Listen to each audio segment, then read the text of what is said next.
Merci, Monsieur le Président. Monsieur le Président, nous débattons encore aujourd'hui sur les aventures militaires du Premier ministre. Le Premier ministre s'apprête encore à demander à nos courageux militaires d'aller risquer leur vie à l'étranger. Monsieur le Président, cette Chambre a été saisie de cet enjeu à plusieurs reprises déjà, et en tant qu'opposition officielle, nous avons posé les questions qui s'imposaient.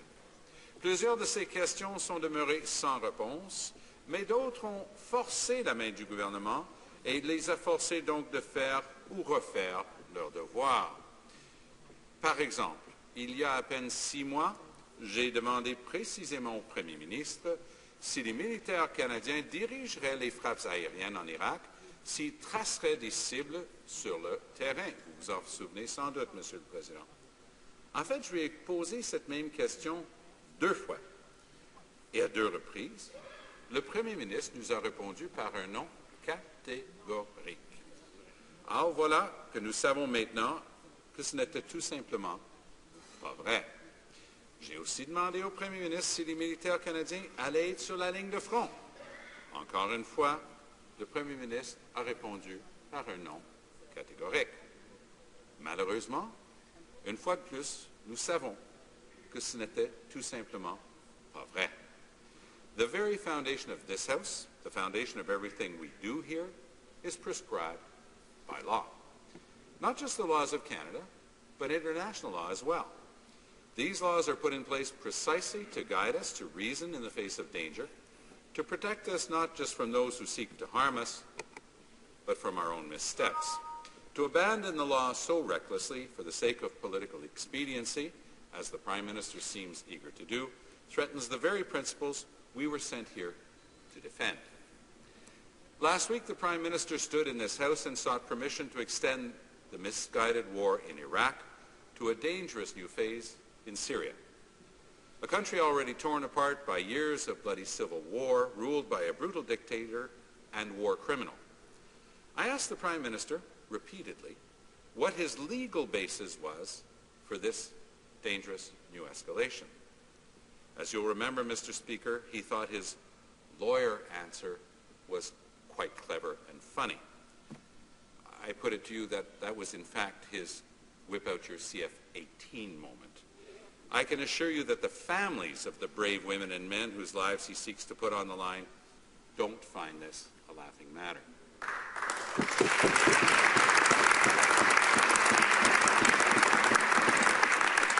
Depending on the day, in fact, depending on the time of day, this government gives differing and contradictory legal grounds for expanding the Prime Minister's war. Maybe it's criminality. Maybe it's the Genocide Convention. Maybe it's Section 51 of the UN Charter. Or maybe, as the Prime Minister suggested, international law doesn't apply to us at all. Mr. Speaker, that is simply ludicrous.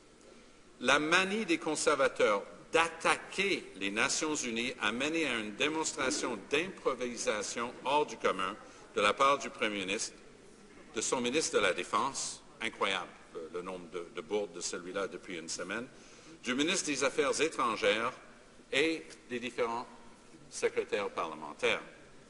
Il a fallu que le NPD, que l'opposition officielle, pose des questions précises, que j'expose personnellement le ridicule de la position du Premier ministre pour forcer le gouvernement à faire ses devoirs et à écrire à l'ONU sur ses intentions. Here's what we know.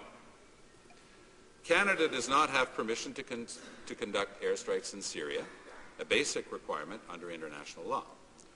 Let me say that again because, contrary to what the Prime Minister thinks, this is vitally important. Canada does not have the legal grounds to conduct airstrikes in Syria, full stop. But our friends are doing it is actually not a legal defense, Mr. Speaker.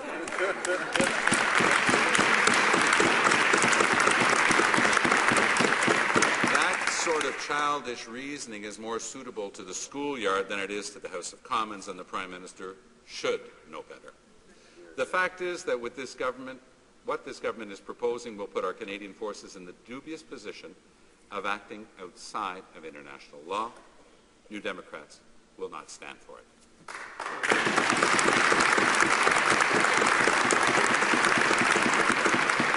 Now, as I outlined last week, Mr. Speaker, our view is that this is simply not Canada's war to fight. It is not a UN mission. It is not a NATO mission, despite the government's attempts to give it that aura with a visit last week. The United Nations Security Council has passed 3 resolutions dealing with the situation in Iraq, and not one of those resolutions authorized military action. The fact is, Mr. Speaker, that the Americans have been fighting in Iraq for over a decade with very little success. Canada should have no part in it. We were right to stay out of that fight in 2003, despite the Prime Minister's objections at the time when he was in opposition, because he wanted us to be there, and he wrote in United States newspapers that Canada should have been involved since 2003. He's trying to grant his own wish today.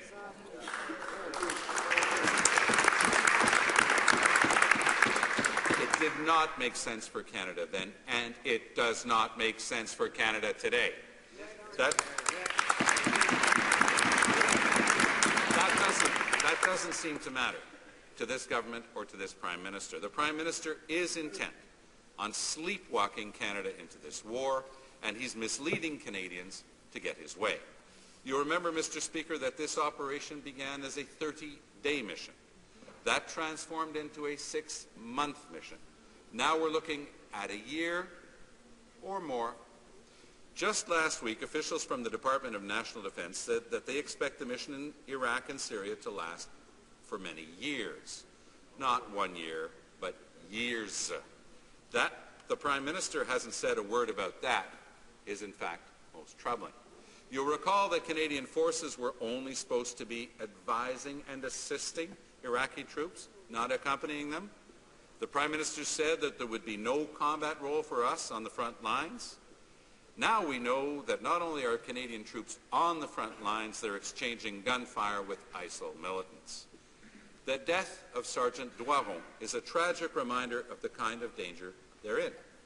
The Prime Minister also said the Canadian forces would not be painting targets for airstrikes, something that even the U.S. military is unwilling to do.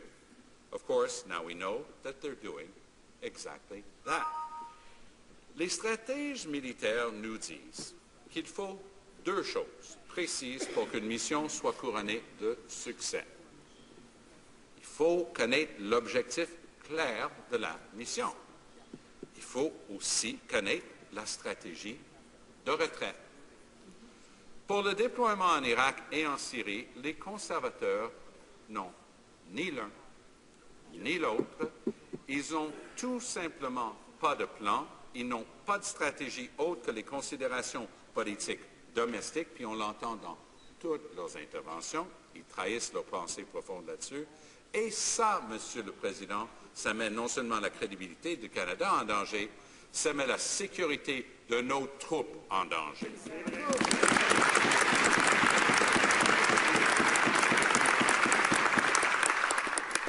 Nos militaires sont engagés dans des échanges de feu avec l'État islamique sur le théâtre d'opération, contrairement à ce qu'avait promis lui-même le Premier ministre ici à la Chambre des communes. Le fait que le Premier ministre nie encore et toujours que les soldats canadiens sont impliqués dans des combats est tout simplement ridicule. Les militaires déployés au front courent un risque réel. La mort du sergent Doiron nous a rappelé que les risques sont justement que trop réels. Pendant ce temps, nos alliés ne s'approchent même pas du front. Par exemple, les soldats canadiens doivent aller au front pour identifier des cibles pour les frappes aériennes. Les Américains ne le font pas. Ça ne leur est tout simplement pas permis par leur quartier général. Quel est leur raisonnement pour permettre ça, contrairement à tous leurs engagements? Ils ne l'ont jamais fourni. It's difficult to have faith in anything this government says when everything they've told us so far has been false. When the Minister of Defense, the Minister of Foreign Affairs, the Chief of Defense Staff, and the Prime Minister contradict each other on an almost daily basis, how is the public to judge? It's clear that this government has no plan and no long-term strategy, yet they're asking our women and men in uniform to shoulder the burden of their improvisation. Mr. Speaker, today one of Canada's most respected defence journalists, David Pugliese, wrote an extraordinary article in the Ottawa Citizen entitled "General Tom Lawson Tries to Dig the Minister of Defence Out of a Bomb Crater of His Own Making." It's quite extraordinary because what he proves, black on white, is that the Minister of Defence has made statements that are demonstrably, patently false to the Canadian people on mainstream television. Canadians deserve better. Our brave women and men in uniform.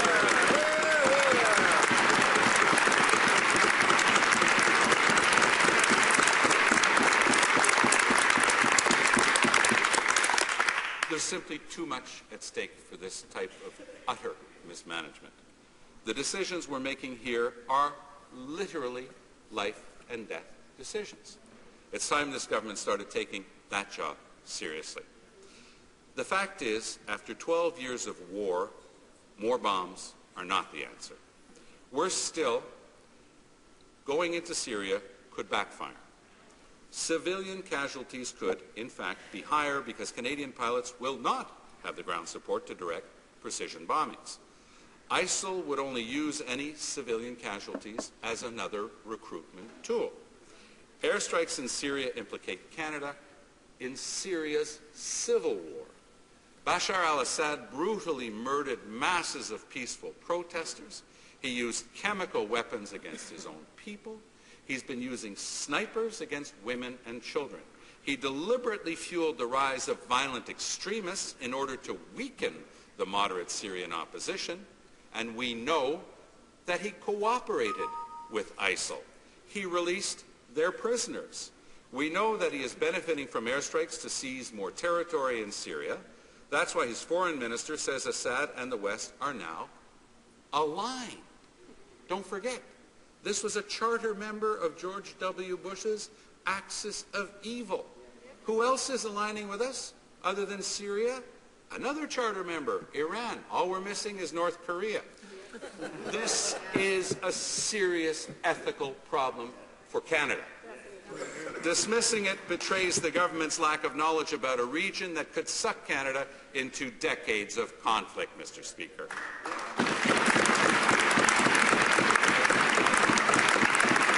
The Prime Minister tells Canadians that we can either bomb Iraq and Syria or sit on the sidelines. That's another of his false choices. Over 60 countries are united against ISIL. The vast majority of our allies are not taking part in airstrikes. Only 6, the United States and a small group of Arab countries, are bombing in Syria. Surely the Prime Minister wouldn't want to suggest that all other allies are sitting on the sidelines. Our choice is not between bombing or nothing. The NDP has put forward serious alternatives. A plan that emphasizes what Canada was asked to do. A plan that emphasizes we can do best and most effectively. Our limited resources can be much more effective in fighting ISIL and its ideology if we avoid sleepwalking into an ever-expanding military conflict and focus on a robust humanitarian mission.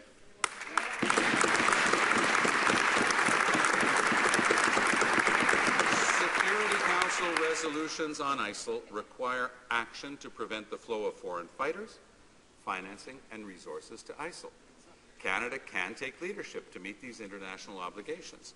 The government has completely failed to do so. The NDP amendment would change that. Canada should finally sign and ratify the Arms Trade Treaty to help end the flow of weapons to illegal armed groups.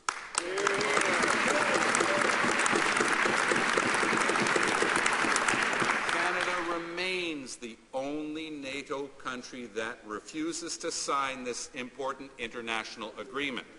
That's a black mark on Canada's record. Canada should also partner with domestic communities to develop a strategy to counter radicalization. Above all, there's a desperate need for increased humanitarian support. A quarter of Lebanon's population is, in fact, Syrian refugees. The crisis is pushing an already fragile country to the brink. A majority of the UN humanitarian appeals for Iraq and Syria remain unfunded. The World Food Programme has said that its operations in Iraq are only financially viable until May. The same program had to suspend food aid to 1.7 million Syrian refugees just last December. On the governance front, Canada can also help build sustainable governance in Iraq.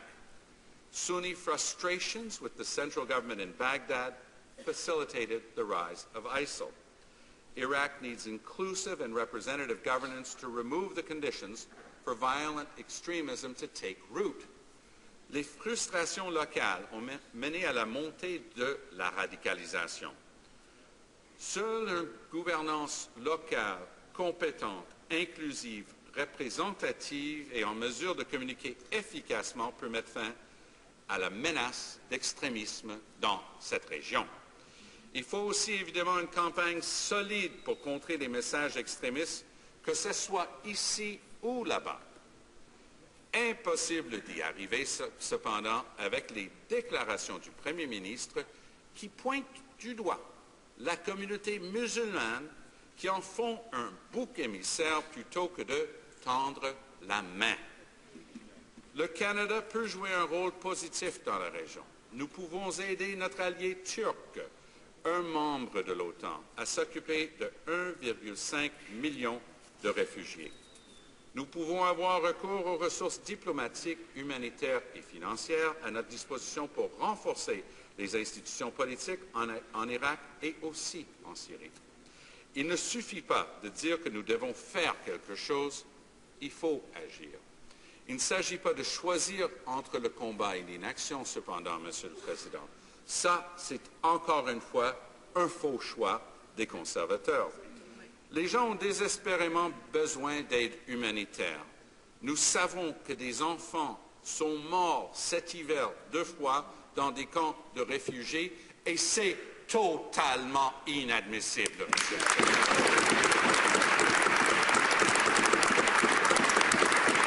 Il s'agissait d'enfants irakiens, d'enfants syriens, d'enfants kurdes qui avaient fui l'État islamique. Le Canada a toute la compétence et aurait pu aider et préparer ces mêmes camps pour l'hiver.